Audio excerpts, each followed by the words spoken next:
Hello, good evening, everyone. Thank you for bringing us into your living rooms, your computers. I'm Jeffrey Harris, Formula One Mania, and this is the Hollywood Purgatory podcast. This is where the entertainment industry comes to get burned, and on the other end of the line is Jay Snook of the Good Men Project. Say hi, Jay. Hello, everybody. Hey, all right. And tonight is the night we've been waiting for, I think, all year, Jay. This is the Star Wars The Last Jedi spoiler cast. So here's what that means, folks. A spoiler cast means all spoilers will be in play. We are going to discuss our thoughts on the movie, and we're going to discuss all the major reveals, plot twists, and spoilers for the movie. The movie's out, so if you do not want to get spoiled or you have not seen the movie yet, this is your time to tune out now and then come back and see the movie and then watch a podcast later. So this is going to be a deep dive, a deep discussion into the entire movie, and there are going to be spoilers here, so we will give you a second before we get started to tune out and press pause, stop, and then we'll get started. Cover your ears. Cover your ears. Okay. Cover your ears.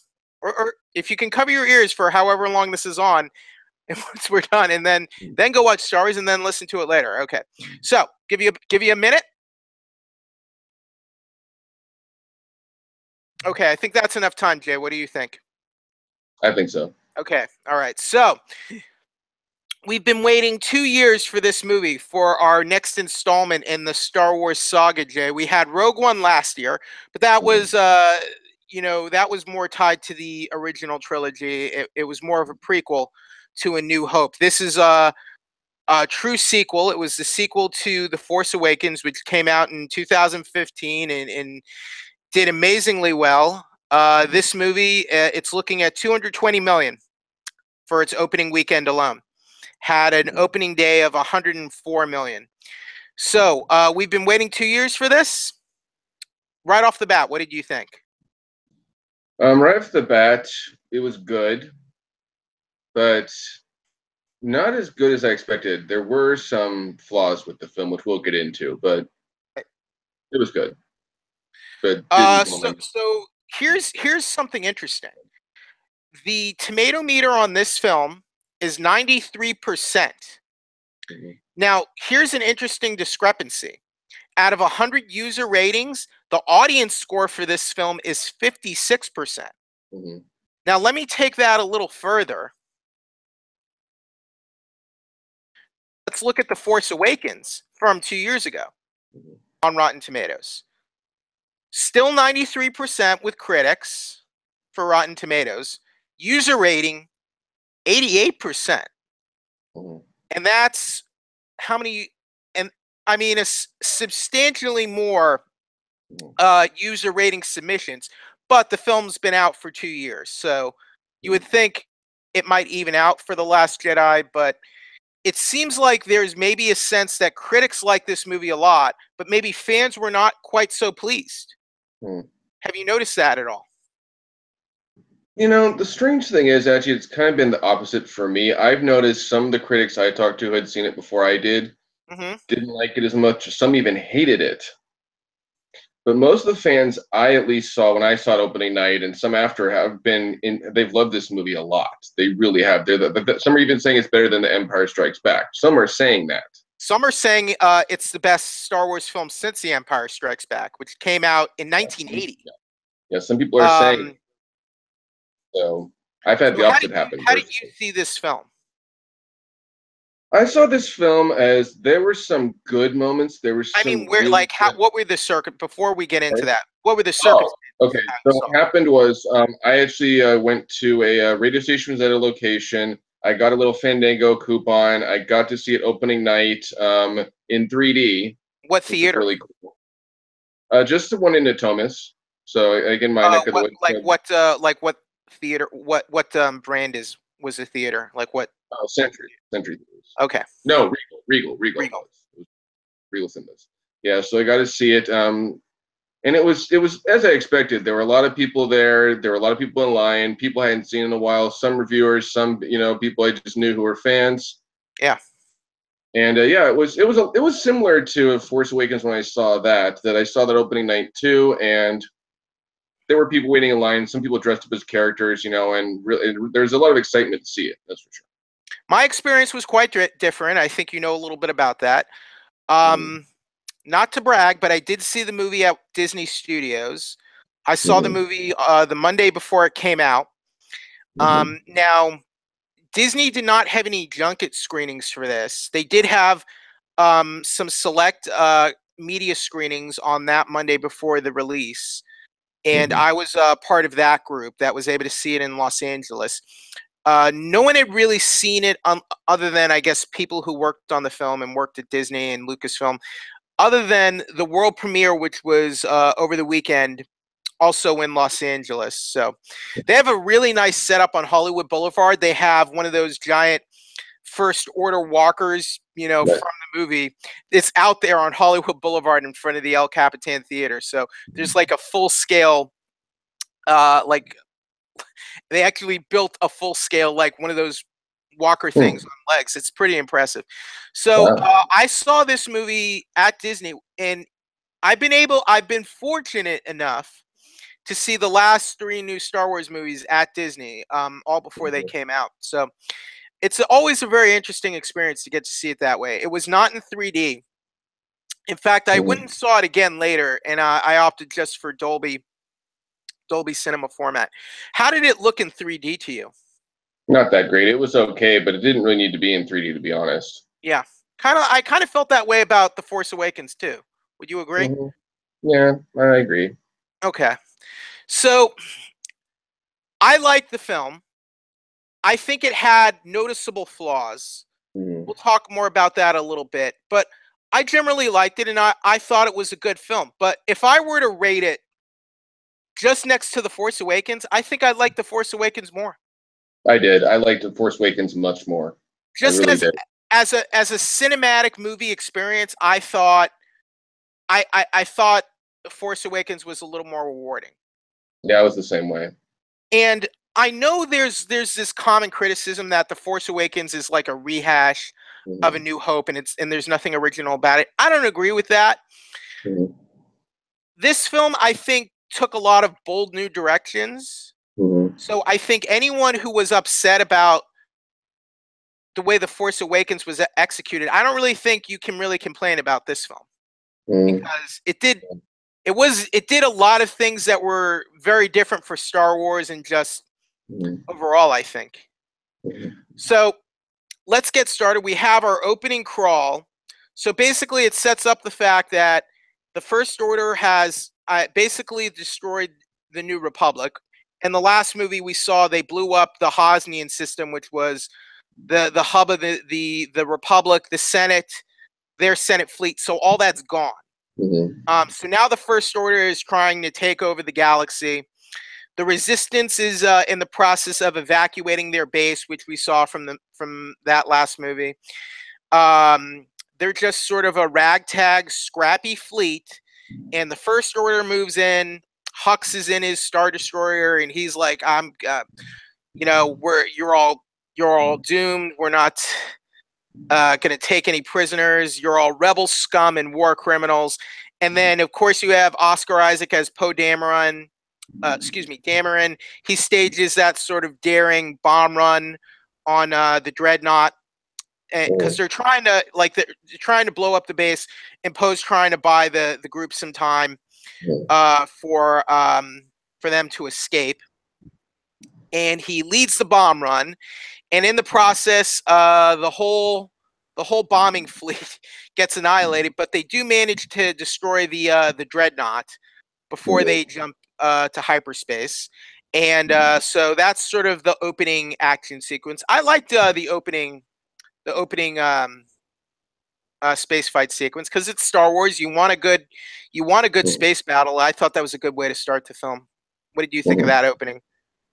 I thought it was kind of interesting. It definitely showed you things were bleak for the Resistance. They definitely kind of outmatched, because they did get very much annihilated for the most part, but they're bombers, and it kind of gave you a bit more of an idea where Dameron went too. You know, where and I think we got to see a bit of Leia too, which was kind of nice. Right.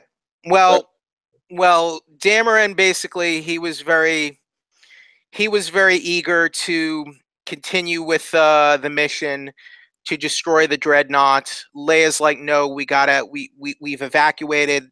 Let's just get out of here. Poe disobeys that order, sends the bombers in, and they succeed in blowing up the dreadnought, but they lose most of the bombers, and one of them had a personal connection to one of the other characters. We'll get to later. So we're back. We're finally back on Octo. This is the planet where Luke Skywalker, Mark Hamill, he's been living on and hiding on for a considerable number of years. We don't really know why yet. And so we pick right up.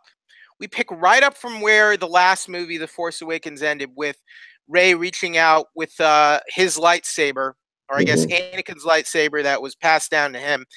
He's reaching it out, or she's reaching it out to him. So we pick up on that thread, which has never really happened in a Star Wars film. Always in between, there's a jump. There's like a jump of considerable amount of time. This time we pick right up from where we left off, which has never happened in a Star Wars film before. This is a first for the Star Wars franchise. So I guess, what do you think of this notion? For the first time in the franchise, we pick up the story right from where the last movie left off. Do you think that was the right choice? I think so, because it was nice to see, because I think it was in everybody's mind what's going to happen next there, and are we going to finally hear Luke speak and stuff like that? Because he doesn't have any dialogue in that movie. Yeah, so I think it was a smart move to do that. I agree.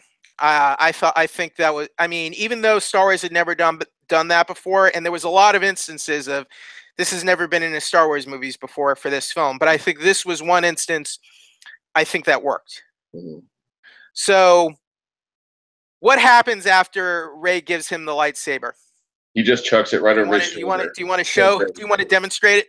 Yeah, he looks at you. He goes, yeah, that was great, because it was so out of character for Luke, and it was a good comedic moment at the same time. Not necessarily out of character, but I guess unexpected.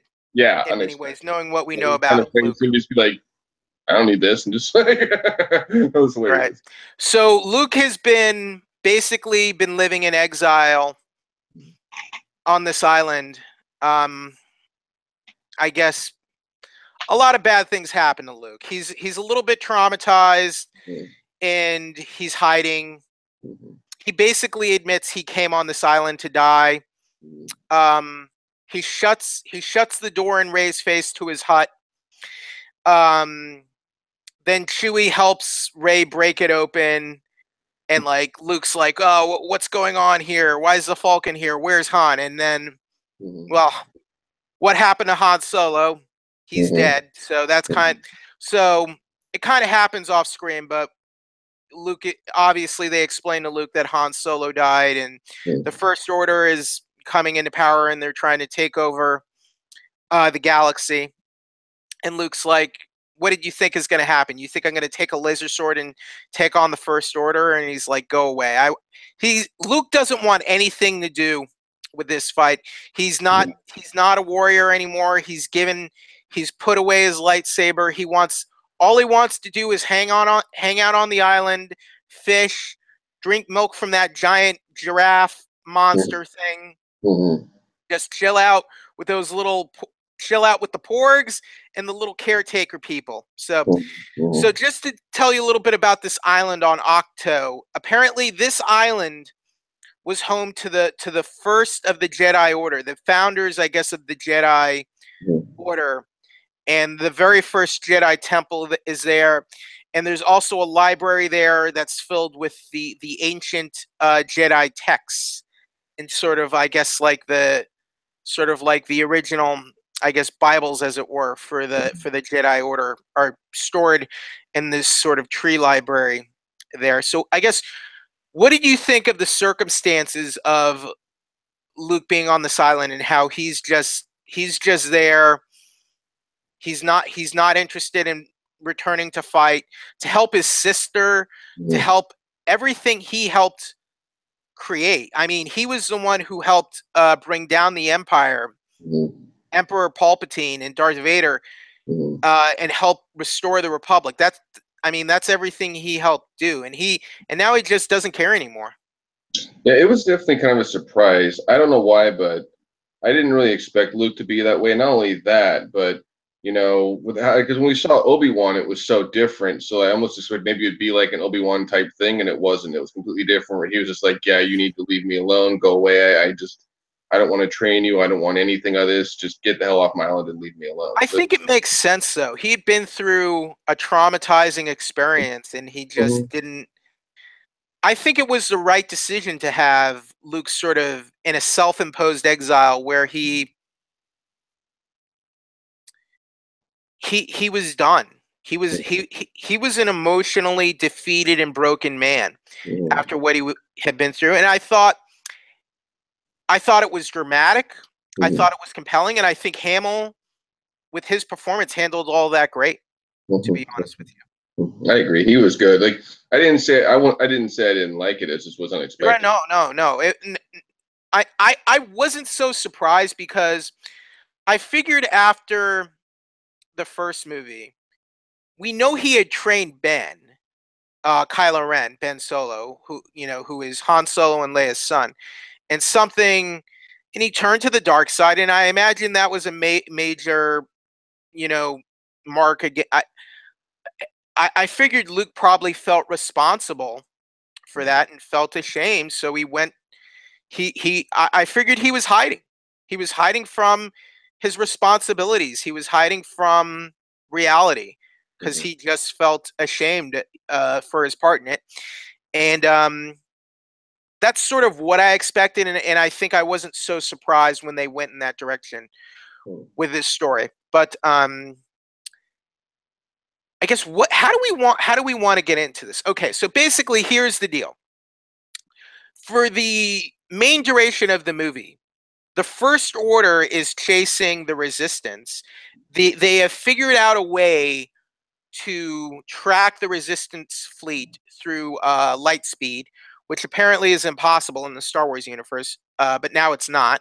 So Poe and Finn wakes up from his injuries in the last movie, and this maintenance worker with the Resistance named Rose, her sister was in the bombing fleet that died right at the beginning, so she's all despondent. She just meets Finn because he was trying to escape the fleet because he believes the fleet's in danger and he doesn't want Rey to return to the fleet when it looks like it's about to get blown up or annihilated. Oh, and just to add, Leia got injured in a firefight with the First Order. They blew up the bridge on their command ship. Leia survives, but she's in a coma for most of the film. Who did die, though? Admiral Ackbar. Sorry, everybody. The guy that says it's a trap in Return of the Jedi is dead. They killed Ackbar. He's calamari. I'm very sad about that, Jay. So the First Order is able to chase. So the First Order is chasing them. Laura Dern plays Admiral Holdo. She's the new admiral in charge of the Resistance. Poe isn't happy with her leadership because he's not really getting told by her what the plan is, and Poe wants to figure out a way to disable the tracking mechanism on the First Order fleet so they can jump through hyperspace again, where the First Order won't be able to track them. Rose apparently knows how to disable this technology, this fancy new technology, whatever. So Maz Kanata from the first movie tells Finn, Rose, and Poe, you have to go to Canto Bight and go to a casino and find a code breaker who will be able to break the code to help you sneak onto the First Order ship where Rose will disable the tracking mechanism or some malarkey. So that's what Finn and Rose are doing. They're going on a trip to Canto Bight. Meanwhile, the Resistance is constantly just trying to stay ahead of the First Order, with the First Order nipping at their heels and basically, just trying to finish them off for good. So it's not looking good. Not looking good for the Resistance. Meanwhile, back on Octo, you have Rey trying to reach Luke Skywalker, and Luke Skywalker not, Rey wants a teacher, right? Rey wants someone to teach her because she has these Force abilities, and she needs someone to teach her how to use them and focus them. Luke does teach her about the Force and helps teach her what the Force is, which was interesting, but he doesn't want to teach her because he believes the Jedi have to end now, and he believes he has to be the last Jedi. So what did you think of this kind of like depressed state that Luke was in, and his belief that the Jedi have to end? Just kind of a dire situation. And it was just kind of weird. I was just like, Mm. but it doesn't though, because it looks like Rey could be a Jedi after him. So it was kind of a little weird and a little out of place to me. And what was out of place about it? It just was like, it almost made the film as it progressed was kind of incorrectly named, because even if Luke did die, he wasn't going to be the last Jedi. He just wasn't. That's what it was kind of out of place where he's like, the Jedi have to end. It's like, but they can't end. Well, he's the last Jedi for right now. I guess he is the last Jedi, though. Yes, I don't know. Right. What did you think when you started seeing that during her time on the island? Rey was also communing with Kylo Ren, who somehow has sort of a connection, a mental connection with her through the Force. And I guess through this we learn more about Ben Solo, Kylo Ren. But that was an interesting exploration of that relationship. What did you think? I thought what I had thought since the last one that they may be related after all, because it was the same kind of connection that Luke and Leia had, the exact same connection. We saw it in this movie. That's what I went to. It was like, oh, well, then I guess they weren't talking to each other across time and space, though. Wasn't, well, I guess a little bit in The Empire Strikes Back, kind of, but yeah, this was a little different. It was a little different, but it was also like, it definitely was like, hey, they're more than just clearly like, adversaries. There's something there. There's, because they're both in the Force. They both have, conflicting feelings. Okay.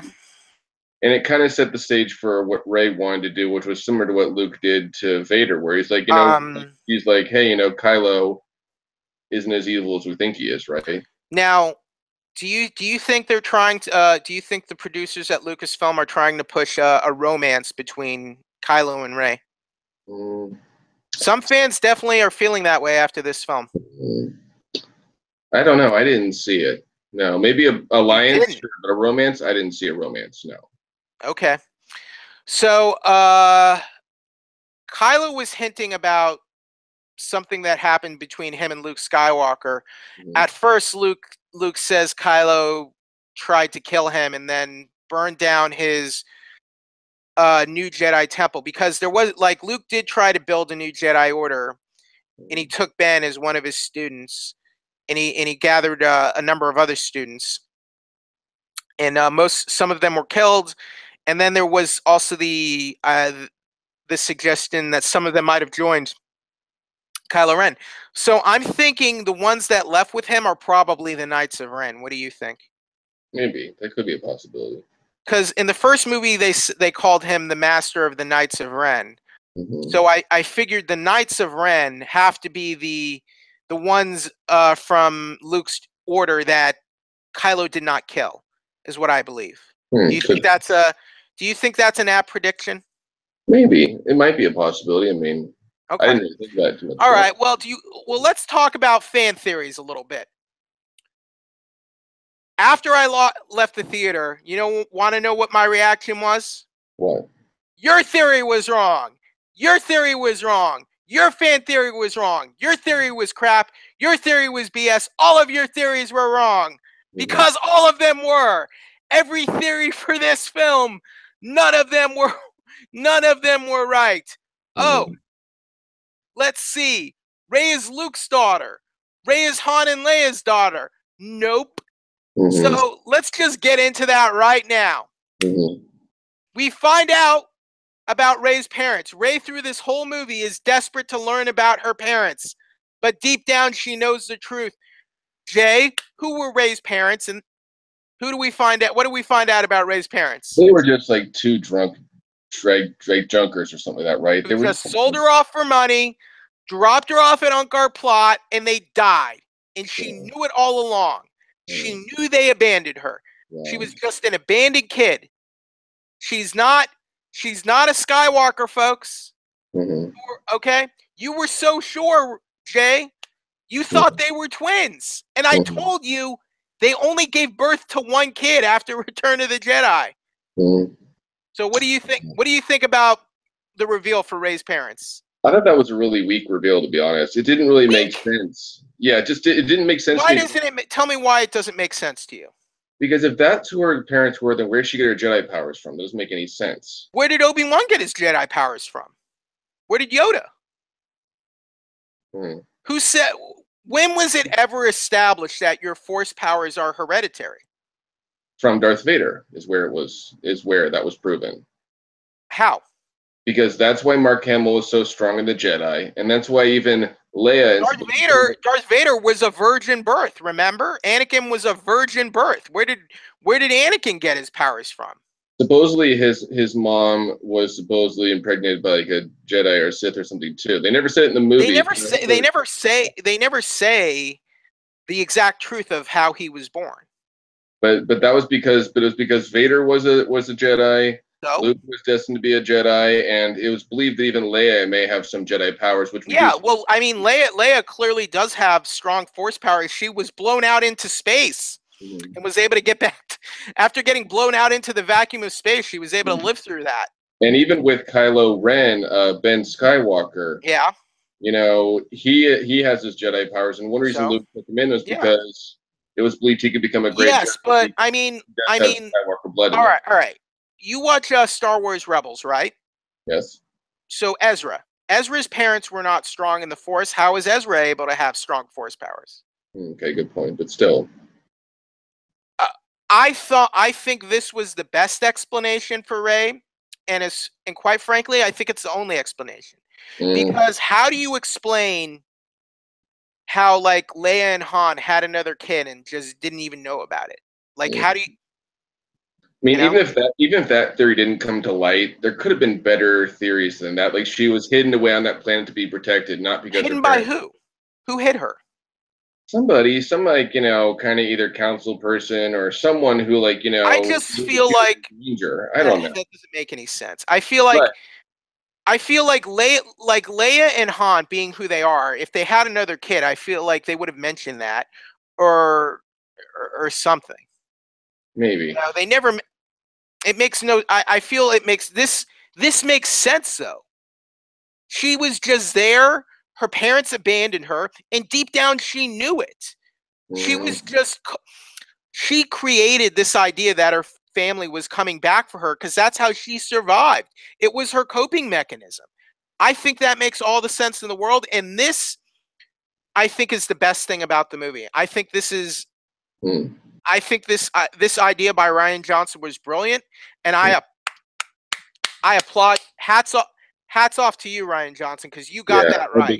I thought it was really weak and just kind of like well, we don't want them to be right, so we're just going to throw in something else. So I disagree. I disagree because there are flaws with this movie. I don't think the reveal for Rey is one of them because I don't think you need this idea that you have to have like Force strong parents to be strong in the Force. I think you can come from like a humble background and you don't need to have like a Jedi Master father in order to be a Jedi. And I think if you look at other powerful Force users throughout Star Wars, it's not exclusive to people just because of like who your mom and dad are. So maybe I think there's a clear contrast. You have that thread, Jay, with Kylo, with Ben Solo, Kylo Ren. He is from a lineage of strong Force users. And on the other hand, you have his rival, Rey, who did not come from a strong lineage of Force users. She's like the first, I guess, of her lineage. And I think that's fine. I think it adds to the appeal of this saga. It's not everyone has to come from like, it's not all about who your parents are. I think that's interesting. It's just it just still seemed, even like without the Jedi parents thing in line, it was still weak to me. I think you're just upset because your theory was wrong, Jay. I will agree to disagree. Moving on. So, what I really want to talk to next is let's talk about the Supreme Leader Snoke. Let's talk about that one. Andy Serkis, I thought, was great as Snoke. I'm not saying he wasn't. Yes. But he was given much less to do in this one than the last one. He was actually he was on screen a lot more. And so how was he given less to do? So let me talk about this. So we finally get to see Supreme Leader Snoke, right?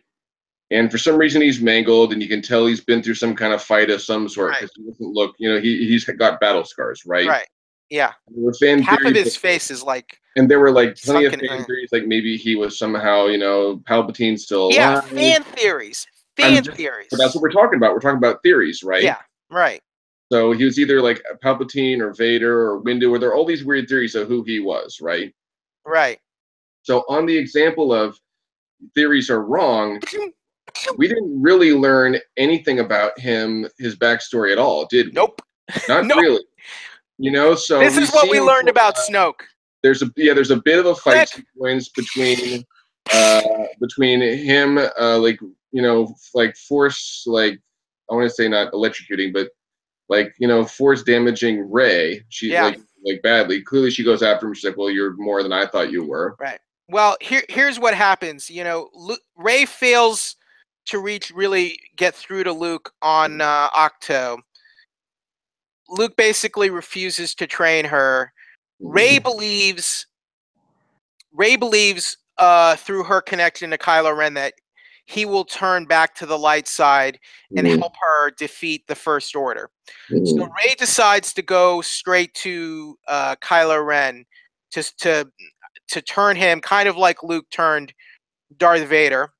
And then Kylo turns her right over to Snoke. And Snoke wants to find out where Luke Skywalker is to get rid of Luke Skywalker because he's afraid he'll bring about the new order of Jedi. So that's how she gets to Snoke and Kylo Ren. So then what? So Snoke has Rey in her clutches, and then Kylo Ren, who was kind of dressed down by Snoke earlier in the movie, probably wasn't too happy about it. What does he decide to do? He freaking kills him. Click. In half. Kylo Ren cuts Snoke in half with Rey's lightsaber, or Luke's old lightsaber, or Anakin's old lightsaber, and he's gone. He is gone. And then it was kind of cool. There was that little fight between both of them working together, taking down all his guards. That was kind of cool. Right. What was weird about this scene was you're like, well, now what? That's what, and it was just like, what was so weird about this scene to me, really in a nutshell, was couldn't they come up with something for Snoke? They just like, hey, Snoke. It was kind of like, it reminded me a lot of. No one expected that. True. No one expected. No one expected. Well, I mean, no one expected that to happen at all. It's like like Snoke was built up like he was the Palpatine of these movies, right? Yeah, he was the Emperor of these movies. Yeah. And then midway through the second movie, he's out of there. But I don't know why they did that, though, because if he's supposed to be so powerful and so strong and so dangerous, why take him out so easily? It doesn't make any sense. Well, I mean, Vader was able to easily take out Palpatine when you think about it. Not really. But, I mean, all right. In The Return of the Jedi, or in the original trilogy, I put to you, what did we ever really learn about Palpatine in those movies? Okay, fair enough. In those movies, not too much. It wasn't until the prequels we learned more about him. Right. So, fair enough. So, I mean, I'm not saying it's not a valid criticism. We didn't learn anything about Snoke, did we? No, not at all. We didn't learn this. All we know is that he's a Dark Force user. He's not a Sith, and he turned Ben Solo to the dark side and turned him into Kylo Ren. We know that. Yeah. And he's the leader of the First Order. Somehow he became their ruler and leader. We don't really know how. But in the original trilogy, we never learned anything about that, like for Palpatine, other than that he was Darth Vader's master. He's the ruler of the Empire. and he helped Darth Vader turn to the dark side. Other than that, we really learned nothing about him. That's true. That's true. So I guess it was just disappointing though, because like Snoke, especially in the first one, yeah, Snoke is an imposing force. You're like, you know, it was great to see him in that giant hologram, yeah. and he's like, you know, force like, wow, who is this guy? And people are scared of him, and you know, he's clearly powerful and all that stuff. And then in this, not only does he think like, you know, like Kylo, you screwed up, you know, how dare you? To where like pretty much Kylo goes, you know, to heck with my, you know, mask anymore, then so no more mask for me. And it just was like so underwhelming, I guess. Everything with Snoke was Well, I think it's underwhelming for people who believed or who wanted to believe that Snoke was this. He maybe he was Darth Plagueis. He wasn't. He was a new character they created for these movies, and really, I don't think his backstory matters a whole lot, or at least to the Lucas Brain Trust, to the writers and producers, to Rian Johnson. They don't really, I think, care too much about where Snoke came from. I guess maybe and maybe, yeah. and I also want to really talk about when they go to that, like, you know, casino planet. I thought that was kind of. I want to say one more thing about Snoke first. Fine. Here's my point about Snoke. I think his whole purpose was to help develop Kylo Ren and serve as a stepping stone for Kylo Ren. I think that was his true narrative purpose. I'm not saying you're wrong for being underwhelmed with how he was treated in this film and just getting him off the chess table or the chessboard the way they did. But I think his whole purpose was just to help Kylo Ren in his growth as a bigger villain for this series. So do you think kind of like how Anakin did that to kill Dooku in Episode 3? Kind of like that, yeah. Okay. Similar. Even though arguably we learned more about Dooku. You did. We learned more about Dooku than we really did about Snoke, because we knew Dooku was a Jedi, and he was Qui-Gon's teacher. And he was Yoda's Padawan. Yeah, and he was so that was more backstory than we got for Snoke, really. Yeah, so that's just what was so weird about it. It doesn't, whether he was the theories were right or wrong doesn't matter. It's like we learned nothing about Snoke at all, which was weird. Yeah, but I think it's really not in the nature of Star Wars to give a character a whole fleshed out backstory. And I think, yeah, we got that for Dooku, but the prequels weren't really that good in the first place, you know? Yeah, they're good. All right. Here's where my big problem with the movie. Here's my big problem with the movie is Canto Bight. The whole subplot with Rose and Finn. I don't like any of it. I didn't like it. Yeah, I actually agree with you because it was kind of weird to go to the planet. It was weird to try to do a new romance with for Finn when. Where did that come from, even? Yeah, when Finn already kind of had Rey, so it's kind of weird they threw in those. And it was weird too, like, you know, Benicio del Toro's character didn't really even do much or help the story much. He was kind of a weird. What purpose? Why was he even in this movie? Because probably said, "Want Benicio del Toro to be in this movie?" Okay, sure. That was probably He's barely even in the movie, and all he does is that. His character is just like, he's not even acting. He's just, all he does is stutter. He's just Benicio del Toro doing weird Benicio del Toro stuff, you know? And it was kind of cool to see the planet. It was kind of cool to see the giant cat things, kind of, but they weren't. The Fathiers. They're called Fathiers. I agree, though. None of it was really necessary. They could have cut it out and it would have been just fine. I'm not saying I hate Rose, but I didn't like her romance with Finn. It was weird. Because like with forced too, it felt like you can't have Rey, but you can have Rose. It's like, but he likes Rey. You can tell he likes Rey. Yeah, like clearly he likes Rey. So why are you like no Rey for you? I don't get it. You could tell in the first movie there was clear, like you felt like he was attracted to Rey, and that's like why he's trying to help her. I mean, so it was weird. It didn't make sense. Like, why are we doing this? And like I said, Benicio character, you know, is just kind of here's my other whole problem. So, like, because Holdo is being aloof and she won't tell Poe what's going on, Poe sends Finn and Rose on that mission. And that whole mission causes their whole fleet to get wiped out. All because Holdo, like, you know what? I don't need to tell you anything. And Poe's like, well, I'm gonna go save the fleet myself. To hell with you. And so by them meeting the DJ character, Benicio del Toro, they sneak onto the First Order ship, and they get caught. Benicio del Toro's character, who is called DJ, they never say what his name is. Actually, they never give his the character's called DJ though. He sells them out, and he basically tells them how to find the cloaked resistance ship, because what Holdo wasn't being a jerk. What she was doing was they were going to cloak their transports, take their transports to a remote planet in a hidden base, and then wait for their allies. That was their plan, to do like it was a strategic retreat.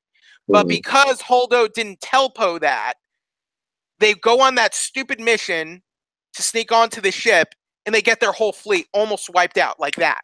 So, I mean, what was the point of that? You got your whole fleet is vaporized now.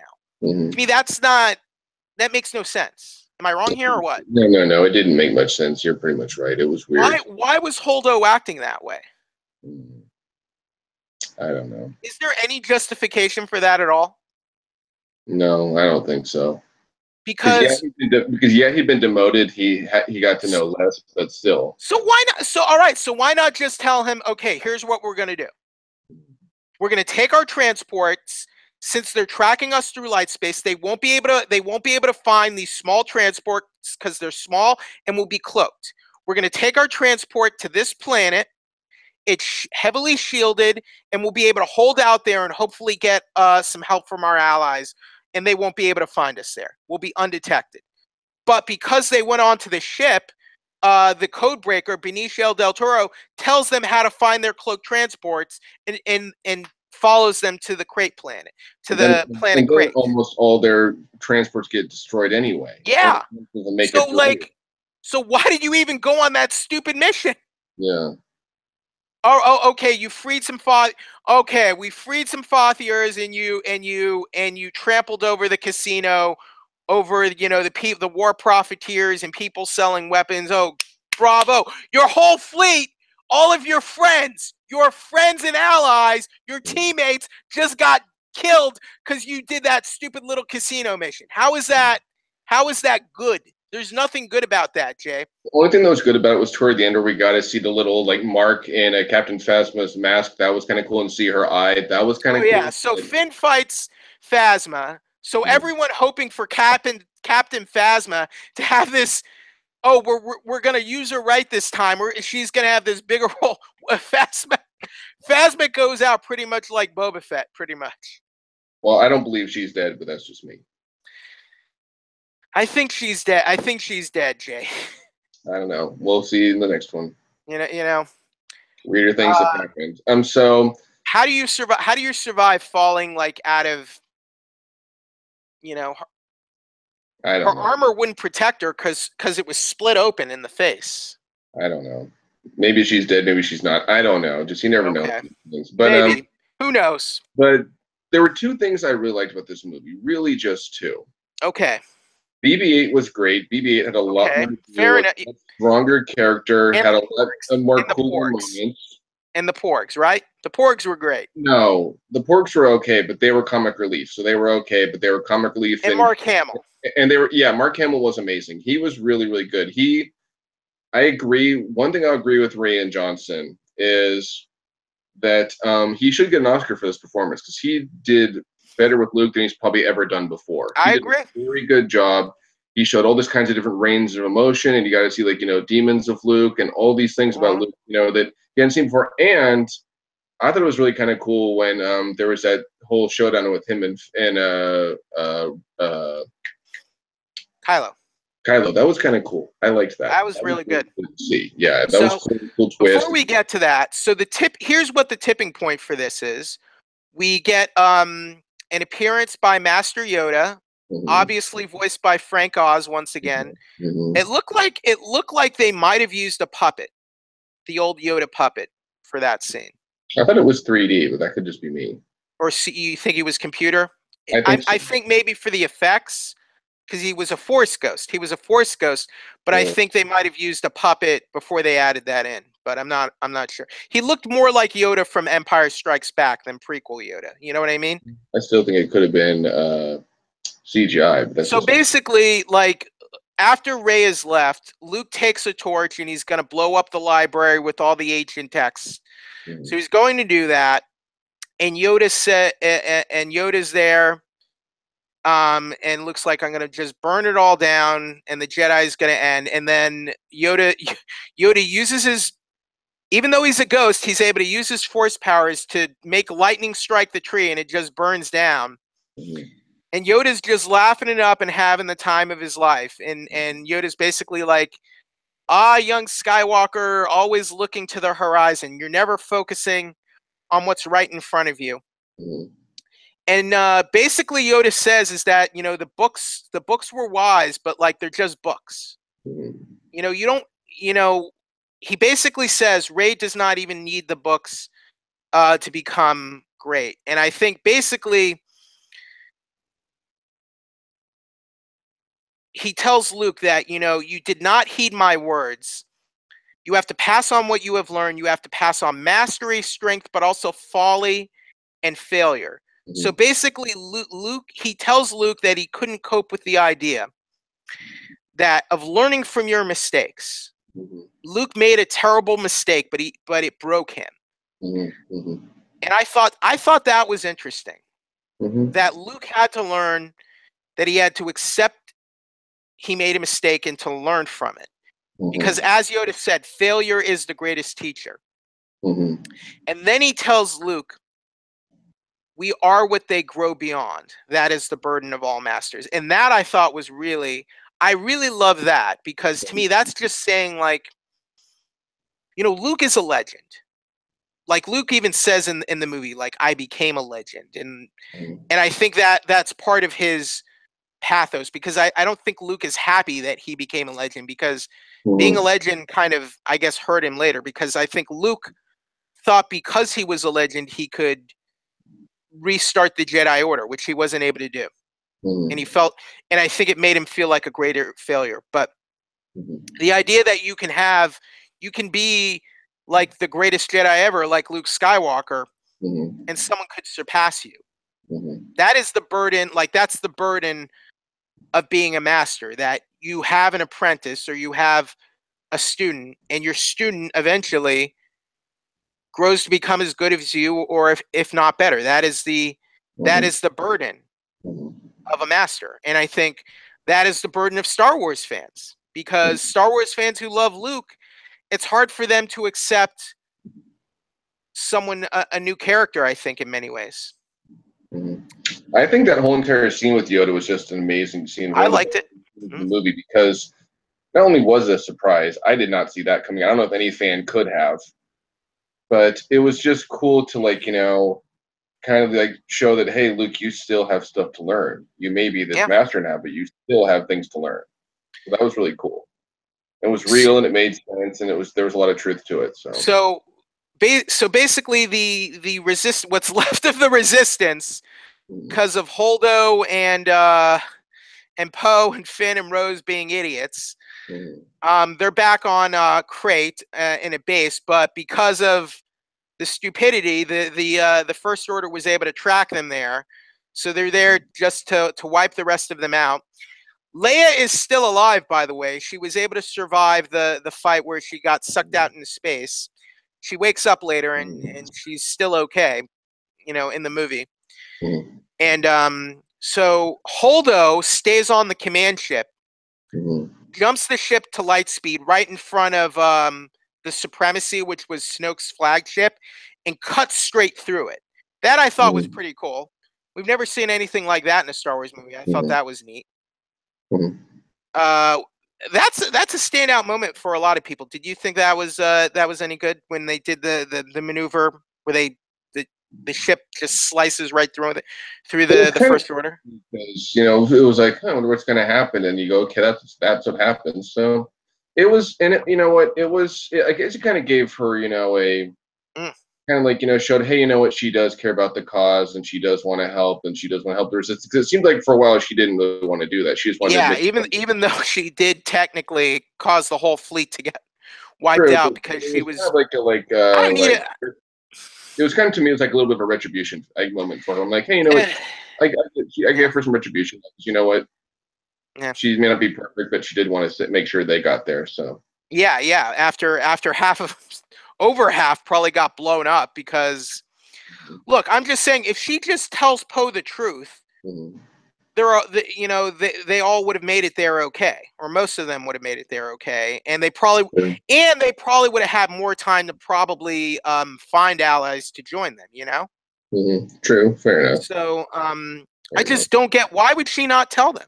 I don't know. It made sense. I mean, why do you keep a plan like that a secret? It's not like, look, they're a small force, right? And there's only a few hundred of them. Like, you need like now is not the time for secrets. You know what I mean? And that's not like a well kept secret like that no one can know. Like okay, here's the order. We're gonna do a strategic retreat to get cloaked and get to that planet undetected. Like, everyone should know that. Don't you agree? I would think so, yeah. I mean, it's just weird. It's a weird thing, not to mention, to force that whole stupid side plot to Canto Bight. And that's all it really did, is it forced that dumb Canto Bight adventure and having to deal with Benicio del Toro and his stuttering and whatnot. Oy vey.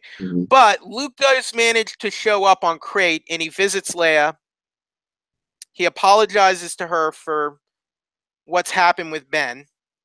Ben is now leading the First Order, or Kylo Ren. Now that he's taken over control, now that Supreme Leader Snoke is dead. And of course, General Hux is not too happy about that. We can tell. I gotta be honest. Of course, he lies and says Rey's the one that killed Snoke, not him. Yeah. But I gotta tell you, when I was watching it in the theater, one of the biggest laughs in the film is when Hux comes into the throne room after Snoke is dead, and he sees Snoke's body, and he kind of pulls his coat over, and he's like, he's thinking about killing off Kylo Ren right then and there. And then Kylo wakes up and he's like, too late. That got a big laugh. One of the biggest laughs in the movie, honestly. What did you think of when Snoke is like, I got to kill this guy now? Or you're thinking about killing him? I thought it was kind of interesting, but I don't know I don't remember if I laughed during it. I may have, but I don't remember. All right. Well, Luke does show up on Octo. He apologizes to Leia. He says he can't save him, and Leia's like, I know my son is gone. And then Luke's like, well, we're not always gone. I'm glad we got that scene, because that is the last scene Mark Hamill and Carrie Fisher will ever have together, as those characters, because, of course, Carrie Fisher is no longer with us. So, of course, it was a little bittersweet to watch the movie knowing that this was our very last ever we'll get to see of Princess Leia, And then so we see where Luke is there. At one point, Kylo has him shoot like 10,000 rounds where he's at. And one thing that was funny, Hux goes, you think we got him? That was kind of funny, I thought. That was kind of funny. And then Luke is still there. Yeah, that was funny. That got a big laugh. That got a big reaction when I saw it. That was funny. And it was funny, too, because if you took a close look at Luke, it didn't click in my head at the time, but you're like, why does Luke look younger? Because he looked younger when he was there. I thought, had a shave and a haircut before he came. But all the gray was gone. Yeah. If you looked. No, you're right. You're right. He did look different. And so it's funny, like, him and Rey go down there, and Rey's all ready to try to beat him, but they have this big, great fight. And then Rey goes, aha, lightsaber through you. And then he goes, wait, lightsaber through you? I can see the lightsaber. He's like, it was. I thought that was kind of cool. Luke was not so what the deal was, Luke was not there. He was still back on that island, using the Force to project his image onto the planet to face Kylo. And with that, was a chance to run away. So he gave the rest of the Resistance a chance to run away. Rey flew back there on the Millennium Falcon with Chewie, picked off all the other TIE fighters, and picked up like the last 10 survivors of the Resistance, because all of them the rest of them are dead.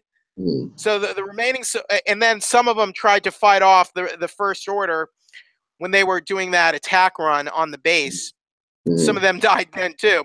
So just there's a handful of survivors left. But that act, it not only served to help them escape, it kind of restarts Luke's legend. It inspires a whole new generation of young people to possibly, I guess, later join the Resistance. So basically Luke, he basically bests Kylo Ren in that moment. Like Kylo, what does he say? Like, amazing, everything you said is wrong. The rebellion is reborn. The war has only just begun, and the last Jedi will not be me.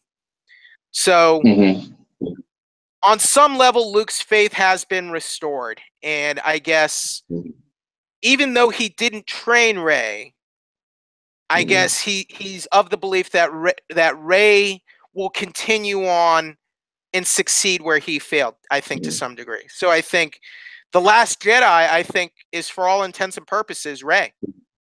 I think Rey is now the Last Jedi, unless she is the one who trains the new generation. She has the burden of the new generation of Jedi in creating that. It's on her now. Now it's on her. Because what happens to Luke ultimately after he confronts Kylo Ren? He pretty much lets himself die. Well, so he disappears, kind of like Yoda and Obi-Wan, kind of the same way. So that means we could see him again. That was another weird direction. We'll probably see him again. We'll probably see him again as a Force ghost, right? But so how do you? All right. So Luke is dead. All right. Luke Skywalker is dead now. He died at the end of the film. What do you think? I thought, I was like, I guess it made sense, but I was kind of like, but this was the best Luke we've seen. Even though he will come back some way. Yeah. Because if Yoda did, he would. But it was he'll come back if he comes back, he'll come back like as the same way Yoda did. Yeah. But I was just like, man, I didn't want to see him go. I wanted to see more of him in the next film, you know? I agree. Yeah. I would have rather he have gone out like that in the third movie rather than the second. I agree. And it was weird too, I know they didn't know it at the time, that Carrie Fisher's character is still alive. Yeah. Somehow General Leia is still alive, so I don't know how they're going to work that into the ninth one. Well, obviously, even though they didn't skip any time between the first and second, they're going to have to skip they're going to have to, jump in time for the second and third, I would imagine. And Daisy has already said she doesn't want to do after the third. So no. She already backtracked that. So don't even. She said that was taken out of. She said that was taken out of context. She said that was wrong. So don't even worry. Okay, I didn't hear the backtrack then. But so let's talk about my problems with this film real quick, because there's a few. Well, I want to get us to the end. So basically, Luke is dead. He disappears. The First Order, they destroyed most of the Resistance, but the survivors are on the Millennium Falcon. And we go back to Canto Bight, and one of the stable boys that Rose and Finn had helped earlier in the movie when they were trying to, I guess, get away from those from the cops who were trying to arrest them. Like one of them, grabs a broom using the Force. So I guess the Force is awakening around the galaxy, and there are new Force. There are children who are strong in the Force who can, I think, join with Rey and join in the fight against the First Order. Are kind of showing up. That was an interesting way to go out, but yeah, go ahead. What did you have to say? So my issues, of course, were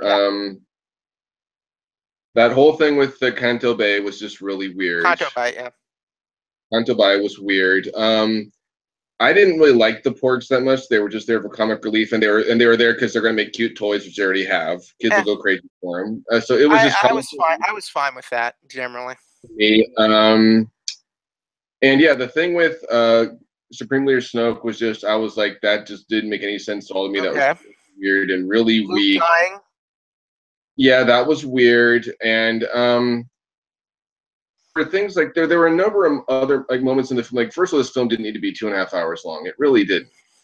It wasn't really necessary. It didn't need to be that long. Yeah. There were things they could have cut out or trimmed down, and it would have been a better, fluid story. And even though I had said this film was good, this is probably one of my least favorite Star Wars movies I've seen in a long freaking time. Least favorite? Wow. I think the only film I might have hated more was some of the I wasn't really that big of a fan of the first prequel movie. Okay. 2 and 3 are a bit better. Yeah, I wasn't a huge fan of that one. You thought Jar Jar was better than this? Well, no, I'm not saying that. I'm just saying that, like, I did like this better than Episode 1, but this was just, of the recent Star Wars films, it was weaker in a lot of ways. I think a lot of fans are of a similar opinion to you, Jay. Yeah. But I don't hate it as much as some fans. I won't say it's terrible. I won't say it's the worst Star Wars film ever. But I will say that compared to ones I've seen recently, this is the weaker of ones I've seen made recently. I liked it. I just better. The B plot didn't work for me because all it does is I mean, Finn does get to find he does get to fight Phasma, which is cool and all, but it doesn't really well, it's not that it doesn't accomplish anything, it's just that whole conflict is it's solved so easily. Like, and it was just weird again too. Him having a new love interest made no sense. Having a new love interest made no sense. All right, so here was also at the end, like Poe and Rey are introducing to each other for the first time. Like, we didn't really see a scene like that in Force Awakens, but like they were standing right next to each other. Like, they never introduced themselves. Yeah, and it was kind of weird too. It looks like they were going to try and make them like some kind of love. Are they going to make them a couple now? It looked like it, and it's like, that's weird. Like, or are they going to do a love triangle with Rey, Rose, and Finn? And does Rey even like Finn? Does Rey even like Finn? I guess not. And it was weird too. Did you catch where there was a part toward the end where he opens a drawer and somehow the Jedi? Yeah, right. So how'd that happen? Oh, okay. They got destroyed in the tree with lightning, fire. Here's what my assumption is: the books on the Millennium Falcon, right? From the island. I assume Rey grabbed them before she left. She did know where they were. But wouldn't they have been destroyed before she could have gotten to them? No.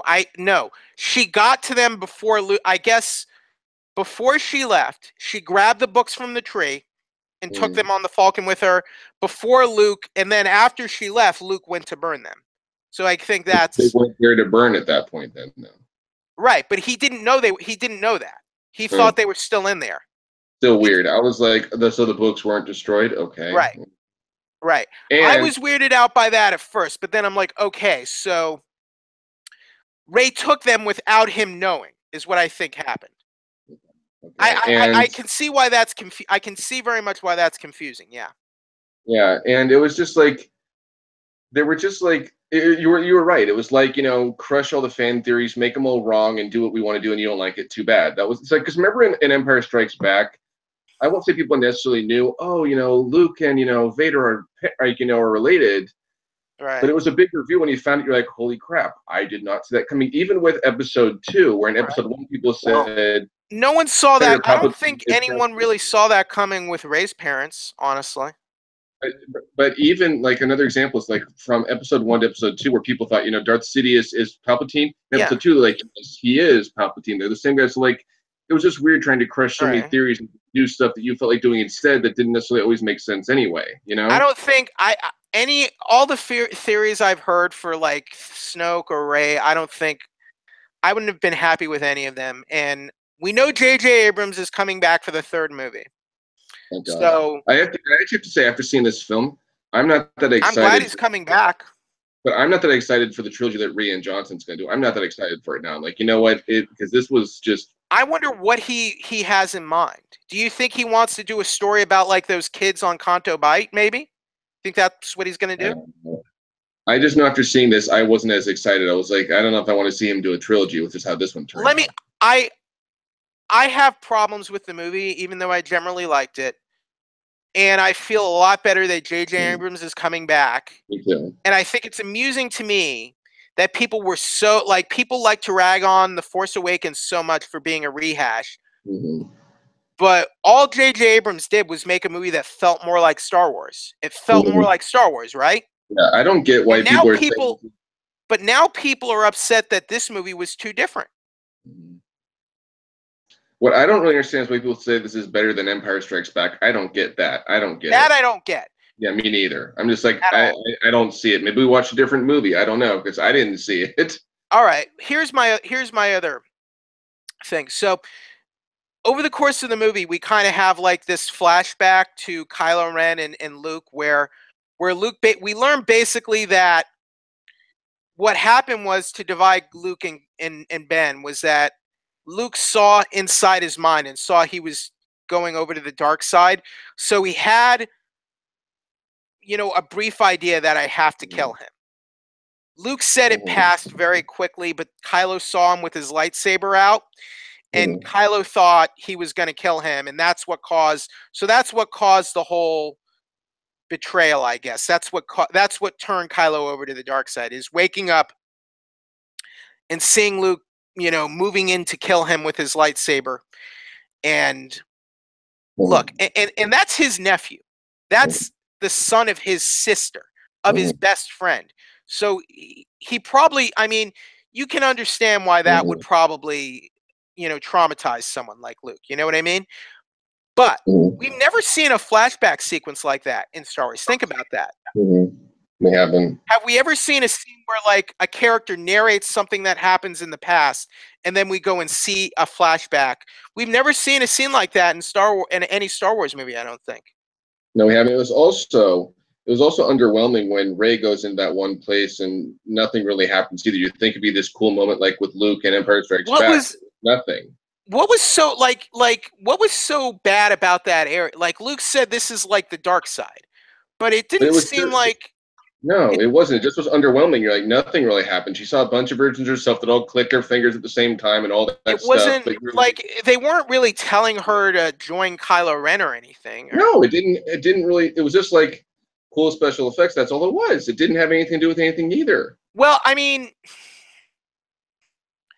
I think maybe fans thought we would like learn about Rey's parents in that scene, but like Luke built that up like this cave is the dark side cave, right?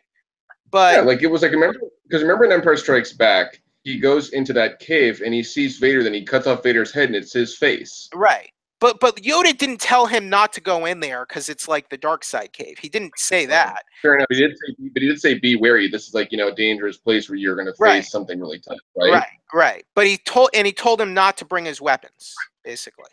Yeah. That's and Luke didn't listen. It was kind of, I don't know. I think they could have thought that scene out a little better, honestly. Yeah, they should have. It was underwhelming. You're like, okay, you see a bunch of versions of her, you see them all doing the same thing, but you don't learn anything. And then I guess at one point, after Snoke is killed by Kylo Ren, like Kylo's like, they have the fight with the guards and they kill all the guards, Snoke's guards, and Kylo's like, join me and we can rule over the galaxy together.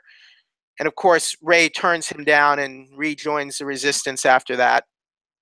And I thought it was weird. And I thought it was weird too, where Snoke is like, "Hey, I'm the one that caused that bond between you two to make you think that there was something going on that wasn't." You're like, "Wait, what? Why? Why would he do that? It didn't make sense. It was strange." Well, I guess he thought it would trick Rey and bring her to him. Maybe it was still kind of weird because it was kind of like a punch in the face. Like, well, then. Well, how was he able? Here's my thing. How was he able to bind the minds of a person he never even met? Was he? I don't know. How was he able to do that? It just didn't make much sense. It was another thing. Well, I'll say it seems like I like the movie considerably more than you did. No, because I'd give it a 7 out of 10. I didn't hate it. It's worth the matinee. It's not going to be for everybody, but. And this is also our last. This is the last time we'll also be able to see Carrie Fisher, and she was still good as Leia, I think. She was very good. It's a bummer we won't see more of her, really. It's interesting though, because her character does live at the end of the movie, Even though, so we aren't going to Yeah. see her again. I guess what they'll have to do is just either have Leia off screen somewhere doing something else, or she will have died somewhere in between the films. I Or they think do what they did in Rogue One. I don't know. they said they wouldn't do that. No, I'm not saying they should, but it's just kind of if they don't do a jump. Okay, like General freaking Organa is still around. How? Well, she You would explain? be around, but we never see her. Basically, is my idea. No, maybe. That was just kind of like a bummer thing about seeing the movie. Though you're like, but so her character is still alive, but she's not. Well, how are they going to work that? I mean, look, they already killed off Luke in this movie. Would you really have been okay with the movie killing off after they just killed off Han Solo? Would you really have been okay with killing off both Leia and Luke in this film? I think what they should have done, in my opinion, they should have killed Leia because that would have put him further in the dark side. Okay. And Luke still living. That would have made more sense. All right. But instead of what they should have done, Jay, would you have been okay with killing off both Luke and Leia in the same film? Would you have been okay? I think it would have made more sense with how things worked out. Yeah. Yeah. All right. So you're saying you would have been okay with that? Is basically what you're saying. Yeah. Yeah. All right. I would have. I mean, look how angry people. Look at how angry fans are over just Luke dying. Mm-hmm. So. So I guess the impression I got is that now like Rey will try to restart the Jedi Order now because she has the books, so she has some rough outlines, I guess, and she is strong in the Force. So I guess she'll find some of those kids from Canto Bight, and I guess troubleshoot their way through it. And Luke was supposed to help her. I mean, I got to be honest. I really have no interest in Finn and Rose being together, and I hope they don't continue that. Yeah, it's weird, and Poe and Rey would be weird too. And I when they did that whole scene with Rose saving Finn, when Finn was trying to sacrifice himself to stop that First Order weapon, and then Rose is like, "This is how we win, by saving what we love and not fighting what we hate." And I was like, "Oh my god." That's weird. I was gagging. Like I don't mind romance and sentiment.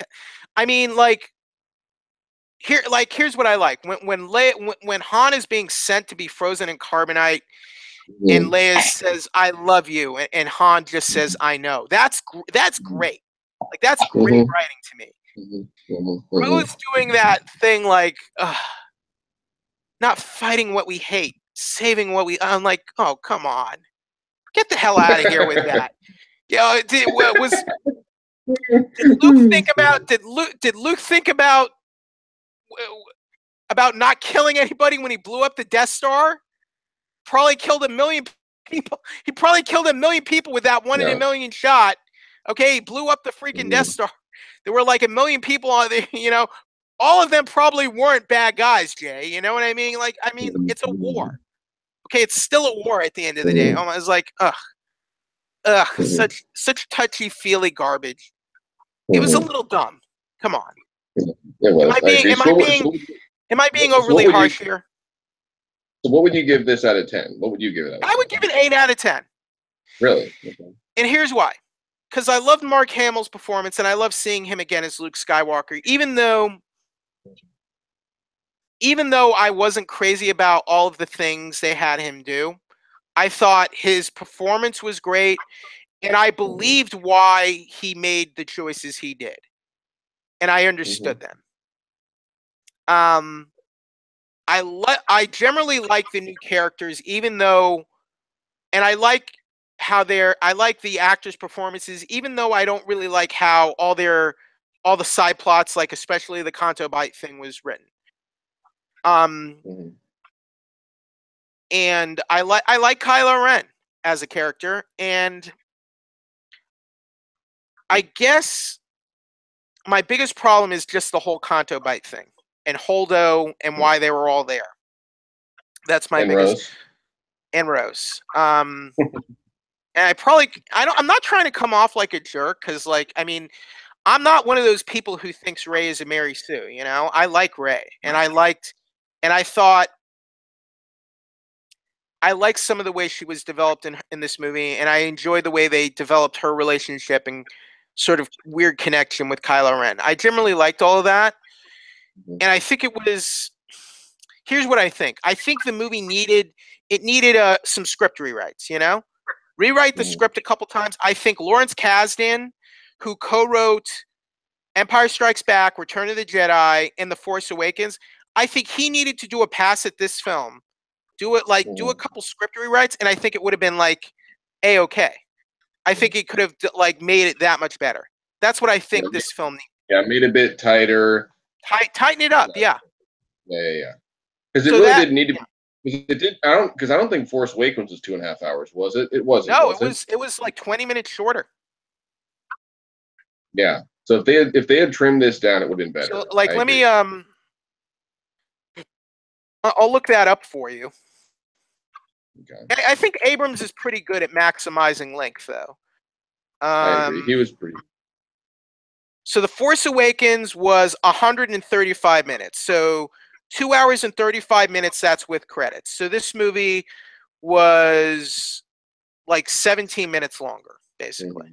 Mm-hmm. So there you go. This one dragged on more than the other ones for whatever reason. A little bit. Okay. I think that's fair. Because I wouldn't say Force Awakens ever dragged on for me, really. It didn't. You know, I'll be curious to see where they pick things up in the next movie. I'll say that. Yeah, because I gave Force Awakens a 10 out of 10. This is a 7 out of 10. I gave Force Awakens, like, to me, was more like a 9 out of 10. Okay.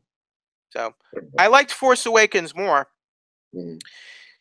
If you were to ask me what I think was the best Star Wars film since, I guess, Empire Strikes Back, I'd probably say Force Awakens. Me too. I agree. But look, these are just our opinions. Mm-hmm. Our opinions are not absolute. And go see the movie and decide for yourself. I would say don't see it in 3D though, and I would say just matinee would be worth it. I wouldn't pay. Right. It's worth it. It wasn't shot in 3D, so what's the point of seeing a 3D movie that wasn't even shot in 3D? You know. Mm-hmm. I mean, Avatar, the Avatar sequels, like those are being shot in 3D. So yeah, maybe you want to see them in 3D, right? This movie, it doesn't matter because it wasn't even shot in 3D. He shot it in 35 millimeter film. So, all right. So that was Star Wars: The Force Awakens. So we're moving on from that. So The Last Jedi. The Last Jedi. So why did I say Force Awakens? I don't know why you did, but you did. That's the movie I wanted more, I guess. More like The Force Awakens. So here's what J.J. Abrams is coming back. He's directing Episode 9. I wonder what the name is. I'm curious. I'm sure we'll find out in over the course of the next year. I'm sure. It comes out 2019, right? 2019. So it'll be 2 years between each of. That's better than the original trilogy. It was 3 years. So we've got it down to 2 now. And Han Solo comes out in May. So we're still less than 6 months out for our next Star Wars movie. We need to see more about that. So, we haven't seen the trailer yet for that. No, we haven't seen. No, all we know is that it's called Solo. It's called Solo: A Star Wars Story. That's all we know. Ron Howard's directing that. And well, after Phil Lord and Chris Miller got fired, he had to reshoot most of the movie.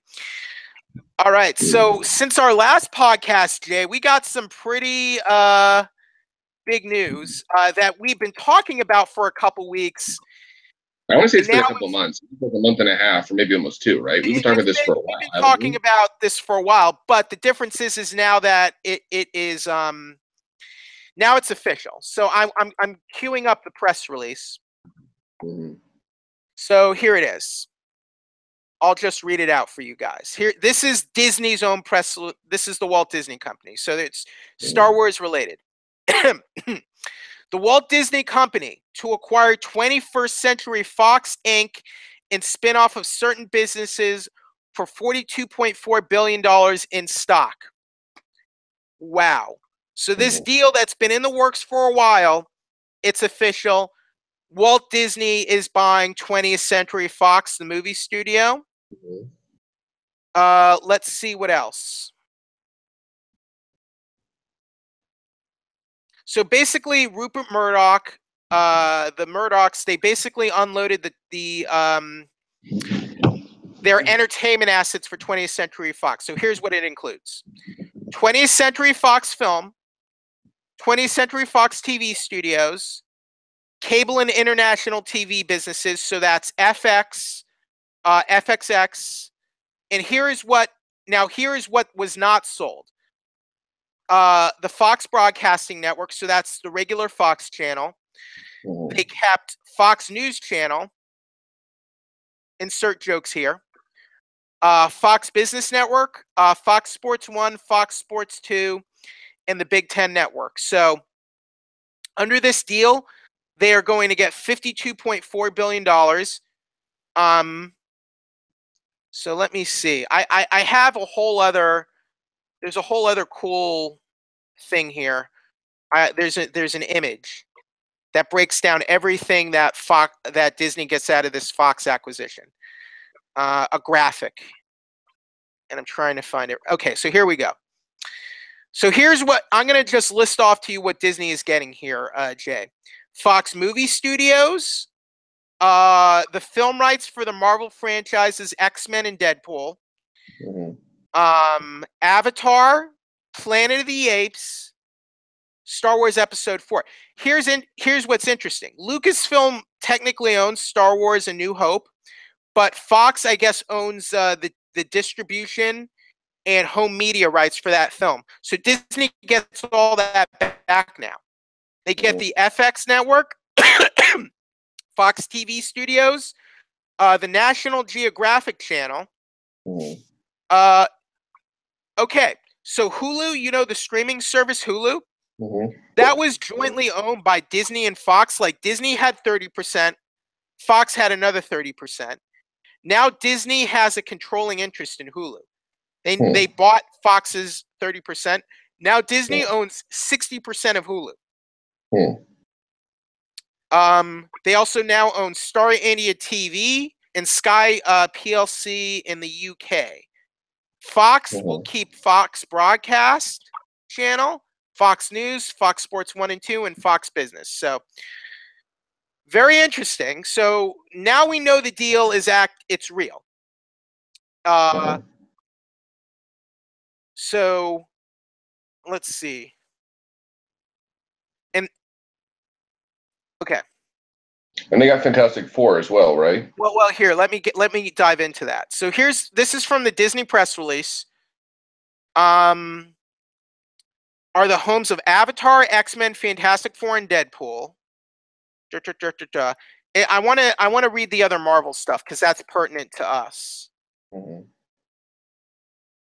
basically, this allows Disney, once the sale is complete, they can add Fantastic Four, Deadpool, and X-Men to the Marvel Cinematic Universe. So, all the problems aside, that's good news for us, I guess, right?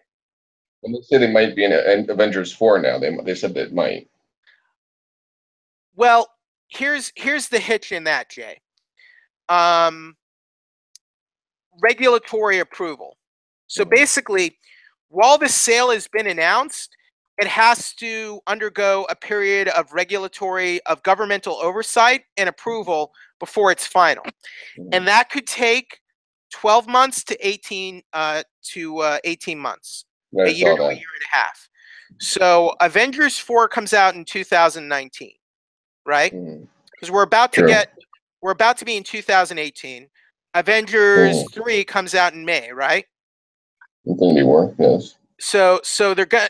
I mean, they would have to. The way I would see it, they can't really do anything until the sale is final. So they would need to finish regulatory approval, I guess, before they could do anything, basically. So you're saying it'll probably be like when Marvel bought Disney. It took a few years before it affected anything. Not right? a few. It took a while. It took a number of months, basically, before they could They still said it wouldn't really affect the Marvel Cinematic Universe until like Phase 2 or Phase 3 or something, right? Well, we're in Phase 3 right now, so probably Phase 4, I would think. So you're saying Phase 4 for this deal? For this deal. I'm saying okay. The older one, like Phase 2.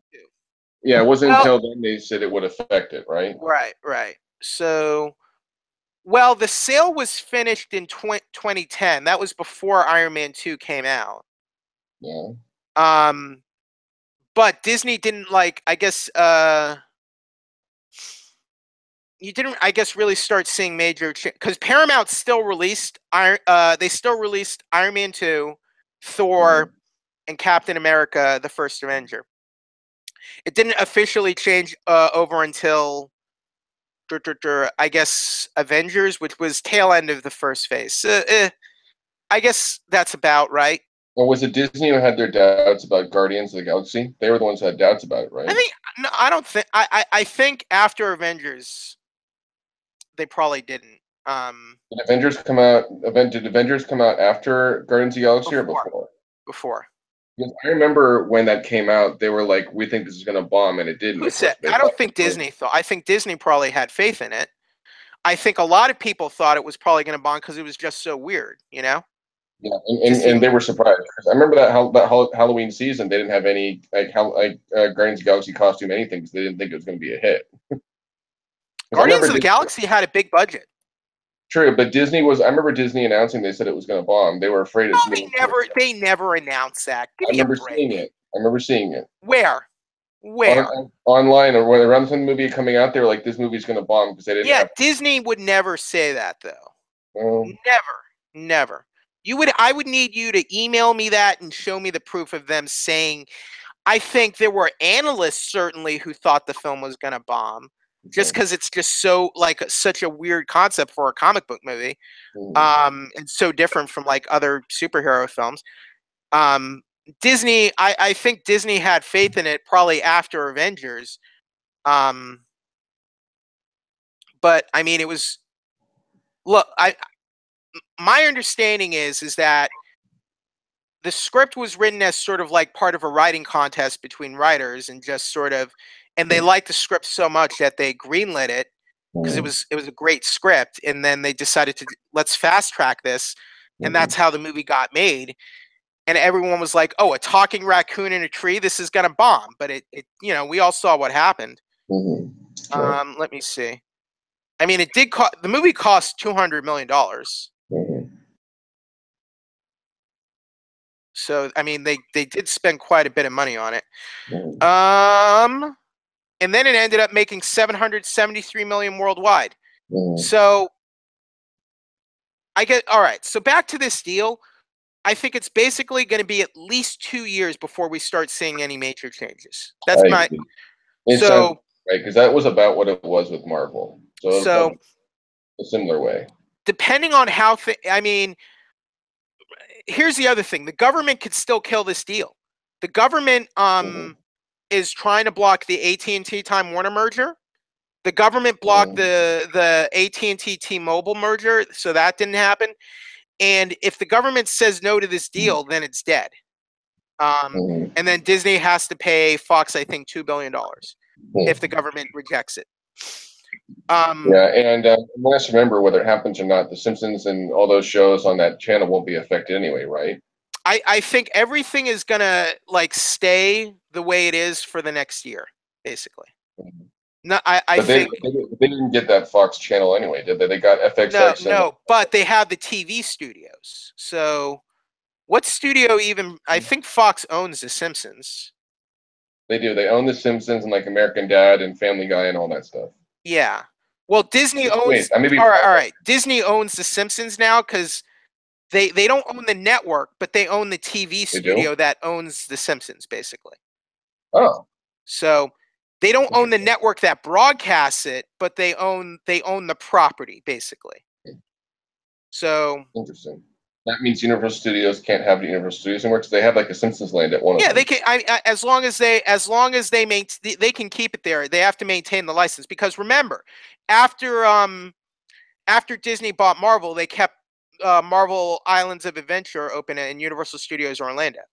There's a Marvel theme park. Oh, you're right. You know, Marvel Island in Orlando. Have you ever been there? You're right. Okay, like they're due to the contracts, that parks, so they're not gonna be shutting down any theme park attractions just yet. All right, so But the good news is that at some point, Fantastic Four and X-Men can join the Marvel Cinematic Universe. So look, the last Fantastic Four movie bombed. So we want to see the new Fantastic Four done right this time, right? Hopefully that'll happen. I'd almost wonder if it'd be better to do a TV series at this point. Because if they did that right, that might be even more interesting than doing like a live action TV series or a cartoon series. I wouldn't say no, but here's my issue. I think Fantastic Four, it's just too much on a TV budget. Because look at Inhumans, right? Did you like Inhumans? No. Did you think Inhumans looked good? No.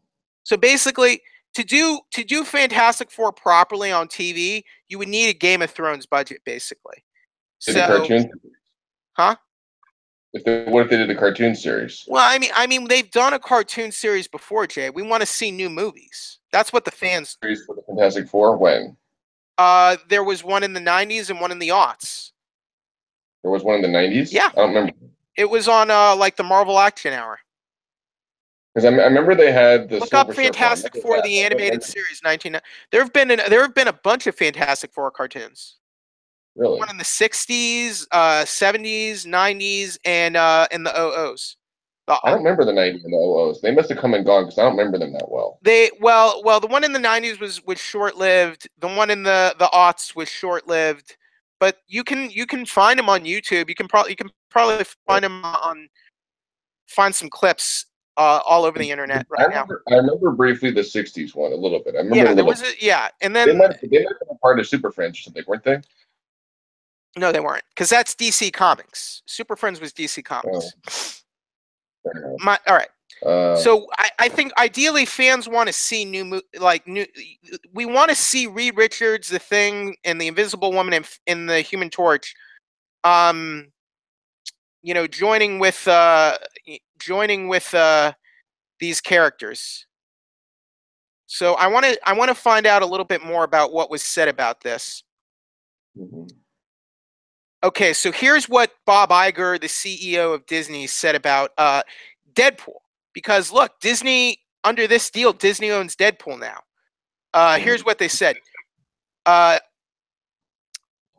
Even under the Disney umbrella, Deadpool could remain R-rated. Iger revealed, Deadpool is an interesting one. There might be an opportunity for a Marvel R-rated brand, as long as we let audiences know that it's coming. So Bob Iger, he did a conference call when this deal was announced. So he's basically saying we can keep doing Deadpool movies and we'll make them R-rated, basically. Which makes more sense anyway. Here's my feeling. Deadpool is not even really connected to the X-Men movies anyway, you know? Wouldn't you agree? Just keep making Deadpool. Just keep making Deadpool. As it is. And don't release it with Disney. Release it under Fox, because you own Fox Studios now. Release it under Fox. Yeah. What do you think about that? If they do, and they eventually do need to redo X-Men as well, they just need to. Yeah. So after they release the Phoenix movie, Dark Phoenix, next year, redo X-Men and like Spider-Man: Homecoming. What do you think? Yeah, I would say what actually might not even be a bad idea is, remember when they did X-Men Evolution, the cartoon? Do you remember that? I like that cartoon. I like that cartoon a lot too. A movie series like that. How about if you did not a series? We need movies, okay? I mean a movie like that series. So what you're saying is have like the X-Men as like some adults, some high school students, and maybe like the rest of the Marvel universe doesn't even know about mutants yet. Yeah. How about that? And then over the course of the movies, like we can find out, oh my God, like these mutants have been living among us the whole time. What do you think? I think that'd be a great idea. I like the X-Men evolution. I'm not saying that's what they're going to do, but I think if they took inspiration from that cartoon, that would be a good idea. Yeah, that'd be a great idea. That was a good cartoon. I like that cartoon. They did a lot in there. Maybe have some of them as teenagers and some of them as like the adult teachers, you know? Yeah. And you got to find out in that one, some stuff about Nightcrawler. I mean, Nightcrawler, that was kind of cool. Right. I don't. And here's what else. You can still have Deadpool show up in Avengers, but you can make a joke about it, right? Yeah. You could have in Deadpool's movie. You can make we're owned by Disney now. I can't say things or stuff like that. Did you see the I picture think you can have fun with that. Did you see the picture where he got pulled from Disneyland because he tried to blow the Matterhorn? Yeah. I saw that. Ryan Reynolds posted that on Twitter after they announced this deal. It was like a picture of Deadpool being arrested and walked out of the Disney theme park because what did he say? That he tried to blow the Matterhorn. Yeah. Something like you can't literally blow the Matterhorn or something. That was great. That was funny. So I think you can do you can play around with that with Deadpool. You know what I mean? Don't you think? I think so too. Yeah, because even that teaser, you see him do so much. I think there are definite concerns about the deal, just in terms of media conglomeration, and I guess one company just owning like all this content and properties. But the upside is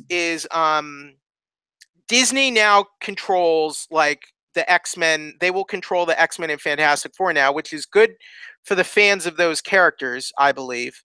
Kevin Feige, who has sort of been the architect of the whole Marvel Cinematic Universe, will be able to use those characters like Wolverine and Deadpool and have a hand in all those films, which is important. Like Kevin Feige, he got to start working on those films. His first jobs were working on like X-Men 2 and Spider-Man, and helping make those films. He knows, like he's been with part of this whole thing since the beginning, Jay. So I think getting these franchises under his control in terms of the films is a good thing. So let's see. Also, Disney gets to control Avatar, which that's good for Disney because they already have the Avatar theme park, remember? Yeah, they have the little Avatar land at Disney World, yeah. That's right. So they can, that's good for them. I think the impression I've gotten is that Disney will like continue to have Fox to release, I guess, more adult-oriented fare, basically. Maybe.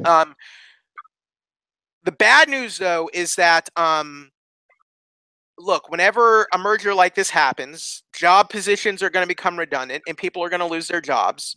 Yeah. Second of all, the Fox lot is going to get leased out, apparently. So that the Fox lot, the plan is they're going to lease it out over the course of 7 years. So that probably means a lot of facilities are going to get shut down, and probably means a lot of people are going to get fired once the deal gets completed. So yeah, kind of like when Disney bought Lucasfilm, they shut down LucasArts. And the 2 games were supposed to come out.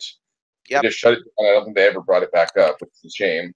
Yeah, because they bought Lucasfilms, and now LucasArts isn't around anymore. So that means divisions, that means departments could get shut down, and people are going to become, their job positions are going to become redundant, and they're going to get fired. So I would say anyone at Fox, I would just say, start exploring your options and seeing like what's out there and what's available to you over the course of the next year, because there's a good chance at the end of this, look, because Disney is going to be paying, Fox this money for this deal, and that means they're going to want to, save money, and they're going to do that by cutting positions and cutting departments, right?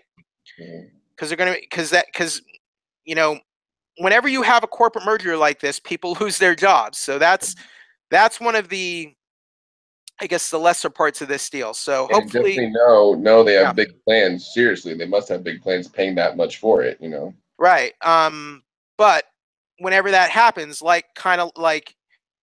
don't need LucasArts anymore, so we're just going to shut it down, and those people are just out of a job. So hopefully those people will be okay and we'll be able to figure things out. But overall, like what are your impressions here, and were you surprised by the news? Really, when it came out, you could tell just like with how tenacious Disney has been with this deal the last few months, the last few weeks. It was going to happen. It was kind of like one way or another, right?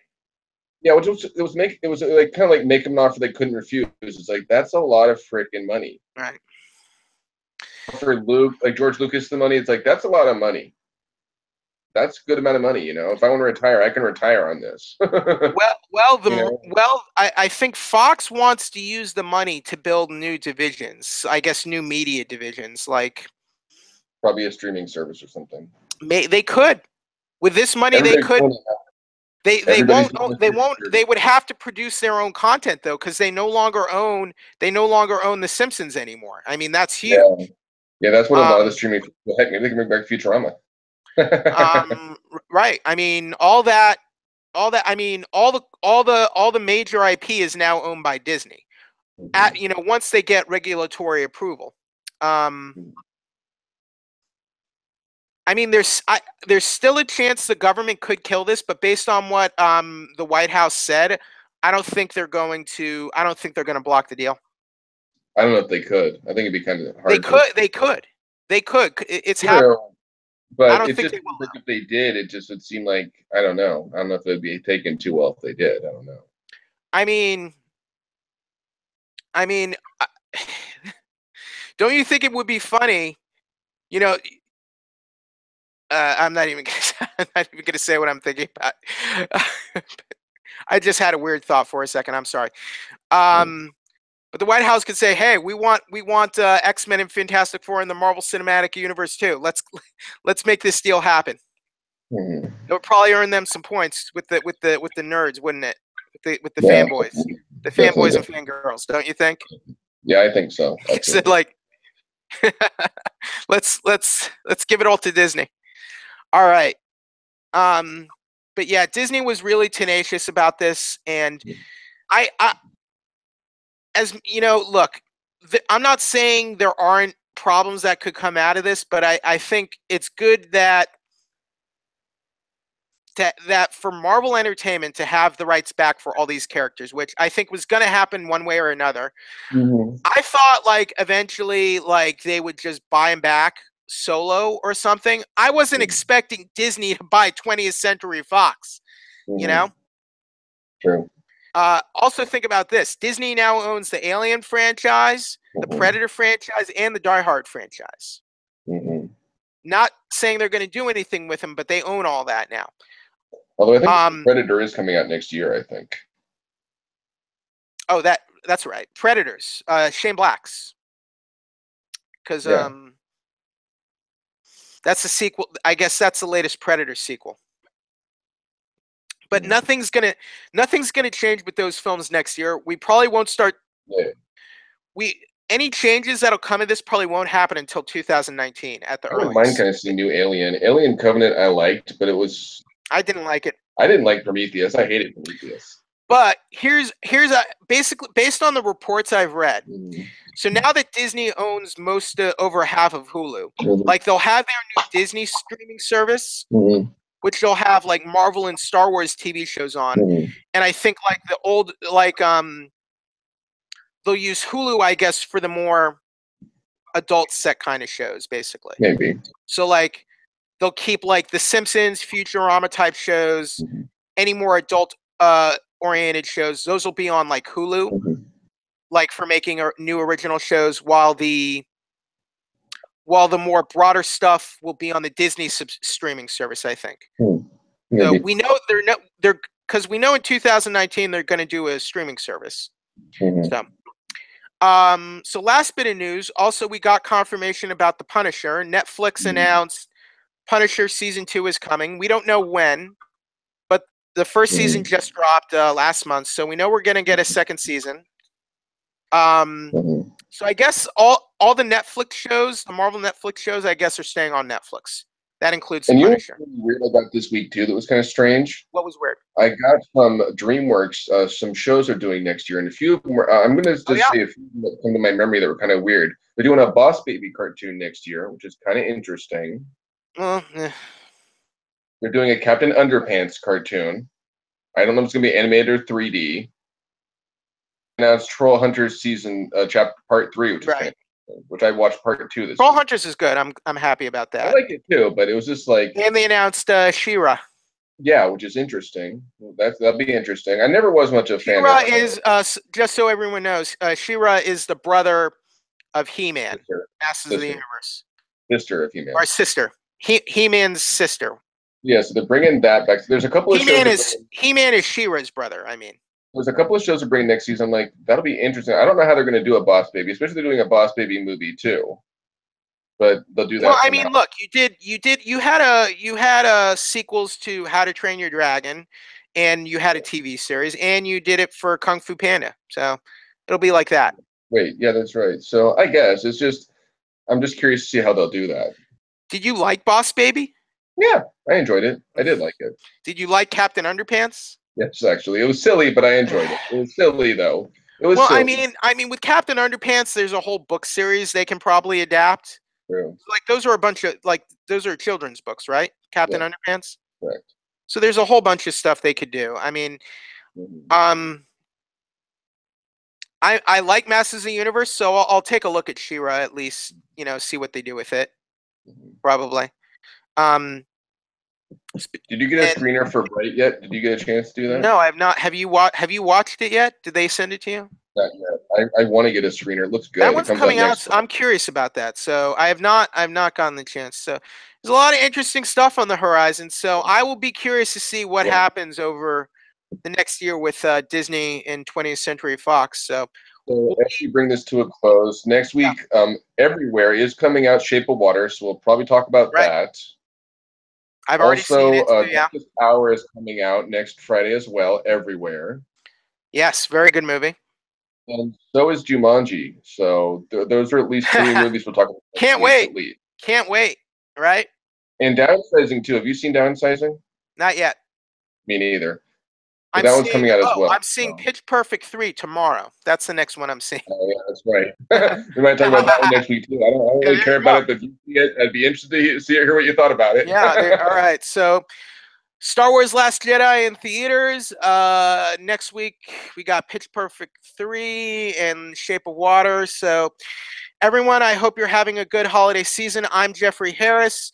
You can check out my reviews and articles on 411mania.com. Jay, where can people find you online? You can find me at Good Men Project in the Arts and Entertainment section, and once in a while I do little promos for upcoming episodes of shows on DV8 Publishing, so you can find me in those 2 places. Great. Jay, thank you for joining me tonight. Happy holidays to you. I hope you have a safe and wonderful holiday season. To all you watching and listening to us online, to you as well. Be safe, and may the Force be with you. Luke, I am your father. Bye, everyone. Happy holidays.